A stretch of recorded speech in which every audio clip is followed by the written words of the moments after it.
And we are back, Atlanta, Georgia, Dark Knight Entertainment Television. Your boy Robbie D, Soul Messiah, kicking knowledge. And like we were talking about before we went to the break, we're talking about branding. Now there's a situation, well, I'm not going to talk about like a Puffy that brand itself jumping in everyone's video, but although, you know, it makes sense to be visible in some videos, some DJs think differently about it, some don't. What is your opinion and your opinion on as far as branding and DJs putting themselves out there as far as more visually? I think it's really important actually to brand yourself as a DJ and or a producer. Good example is the RZA, who's with Wu-Tang. He was able to put himself in the mix as a producer and brand himself, have his own website, and now he's scoring movies. So whenever you see, what's the cat name with all the crazy movies? He made the Kung Fu movies. The Kung Fu, you're not talking about like, we're not gonna go to Pootie Tang and then like. No. The one with the what's the name of the movies? But he branded himself by scoring, and a lot of people don't understand scoring as compared to production. It's much more to scoring because movies, the movie business and film is much more bigger than music business because every time that film plays, you get paid like an actor gets paid. Get that residual. You know what I mean? That SAG, and Screen Actors Guild. Rappers and entertainers, they tell me there is no money like that movie money. Yeah, that check. Movie money is great. Yeah, it really is great. I'm telling you from experience. You can live off of it because you got to think about it. You have the cable channels. You have all of these movies. You have different countries, and every time and this is to the young people out there, when your music plays inside of these movies, no matter where they play it, you get paid on a quarterly basis or every three quarters. However, if you're a BMI or ASCAP or SAG, they pay you, quarterly, and you can live off of it. You can't actually make a living. I know a lot of times. So you notice how he's kind of smiling a little bit. Tell me something, Messiah. You've had some of that experience, sir. Explain. Expound on that, sir. I got blessed, or as I say, I blessed myself with putting myself to work as to where, I don't know if y'all remember the movie Lady Killers with Tom Hanks. Yeah. So I scored the theme for Lady Killers, which was Nappy Roots was one of the main songs. I did a lot of songs in that movie, and so every time HBO in Germany plays it, wherever it plays it, we get a check. And that's lovely because, I mean, dude, the Nappy Roots already, they bananas, but there was a lot of major cats in that movie right there. Yeah, it was a lot of each time someone Googles or tries to look for one of those particular acts, artists, and they watch the movie, ching ching, somebody close to me is getting a check, bruh. Remember that money you owe me, bruh? Okay, we'll talk about that a little bit later. So basically understanding and having with this information, I always try to tell young people, if you're producing or you rapping or whatever you're doing, go for the movies and the music because there's a lot of power in that. You know what I mean? That's the next level because as we know with music business, it's going down. It's not like it used to be. It's not really. Record sales are low. You can't even look at a lot of these stations and see any good videos. They don't even play videos anymore. So, so the reality is now, if you can get into film or even get into independent films, which is strong, and put your music in there and score that, you know what I mean? You hold a lot of power. Yeah, and I'm glad that you're saying that, and we're kind of shifting as far as the conversation.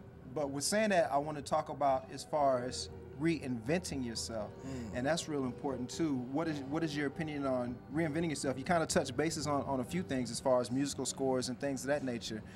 You are more than just a DJ. What was it, and when did you come to the realization that I have to do a little bit more? I have to step outside the box even more. I mean, as far as even the conscious music that you do and things of that nature. Well, with me, I've been able to, over the years, produce for who I basically wanted to. It's a lot of stuff will come to me where I'm like, I'm not going to produce that. My children can't listen to that. But in branding and moving into a new era, like what I did was I opened up, this is a plug, soulmessiah.com. Okay. But no, you open up your own website. It's really important to have your own domain, your own place where you can showcase the things that you have. I remember a couple of years ago, I met this young cat. He was doing mixtapes, right? And he was like, yo, he buys beats for mixtapes. I was like, yeah, I'll go meet him, sure. A little extra change, and it was the Kid Chamillionaire, right? And this is before he put out his first album. So I'd given him a couple of beats for his album, and I went to the internet, and I didn't know anything about him. And I didn't know that this guy had a brand in itself. He had his own website.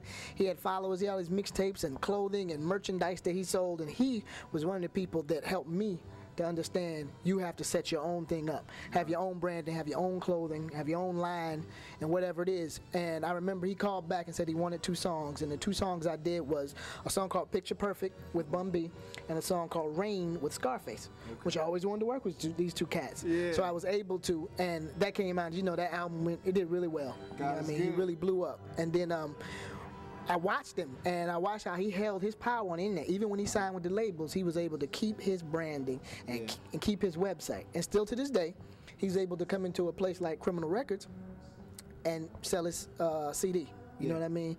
And branded, and everybody knows about him. They'll line up for this kid. And then like controlling your own destiny and controlling your own, and you branding you, you know. Right. It's a whole different story when somebody else is controlling your paper and how you're getting your paper off of you. Exactly. You know what I mean? And that's what's going on these days. They're giving out, I don't know if anybody heard of these new deals, they call it 360 deals. 360. 360 means your whole circle of what you do, from touring to publishing to production. Every penny you get comes back to the label. They'll give you a certain amount of money, not that much anymore, but 360 means from now on, I own you for the next however many years your contract is for, and you get no residuals. That's worse than shelving. I mean, what's the point of doing a record? That's what I ask. Why would you do it? Yeah, man. You know what I mean? But once again, you're talking about youth that are from places where they never seen over a couple of $1,000. Yeah, so you give them a little money, make them smile, and they did not have that money before. It's way more than I had. Oh, I got a deal. Exactly. So what we like to do, we like to educate, because there's a lot of young folk out there that's watching, that aspires to do the things that you do. One thing is real important to take care of your business. Business being 90% of the music industry. If you could reach out there and talk to some of them young folks out there that look at Soul Messiah, that gets that residual income, that has done soundtracks, that have been on stages with multiple entertainers and things of that nature. Tell them what they need to do and what they need to look out for. One of the most important things that we have to look out for is what we own, our intellectual property, which is publishing. And that's what I was saying in 360 deals, they take that from you. But if you go into any deal, you want to be able to hold on to your property, which is your intellectual property, what you wrote. So like you have, it's 2 sides of a song. It's the lyrics and then it's the music. 50% lyrics, 50% music. You have to hold on to your publishing. That's the only thing, that's the only way you get power. Every time a song plays on the radio, it's at least 4 cents every time it plays. So we have to know that. So if you hear Gucci Mane, Jeezy, T.I., and you see their music play all day on the radio, they're getting paid. Yeah. You know what I mean? So that's your power. You know what I mean? Hold on to your intellectual property and understand. And I always tell people, Google it. Look it up. See what publishing is. Look at the publishing companies like Universal Publishing, or the firms that help you find your music and your money, which is BMI, ASCAP, and CSAC. You know what I mean? But understanding that what you wrote is what you own, your intellectual property. Don't sell your soul to the devil, y'all. It's all good. So, man, what do you got on deck? What are you working on? What type of projects you working on right now? You know what? I had noticed in the last couple of years that the female aspect of hip-hop had disappeared. Most definitely. And the last time we seen it, it was usually, unfortunately, the women degrading themselves. So what I decided to do was find MCs that I like, female MCs, and we started a new crew, like a group. It's not a group actually; they're all individual artists, solo artists, but it's a crew called She the Hard Way, like 3 the Hard Way, but SHE, She the Hard Way. Okay. And what it is, it's an MC named Boog Brown out of Atlanta. There's an MC named Sa-Rock out of Atlanta, Star out of Atlanta, Rita J out of Atlanta, and Kalila Ali. It's 5 of them. Okay. And it's called She the Hard Way. We're underway recording the album right now, actually.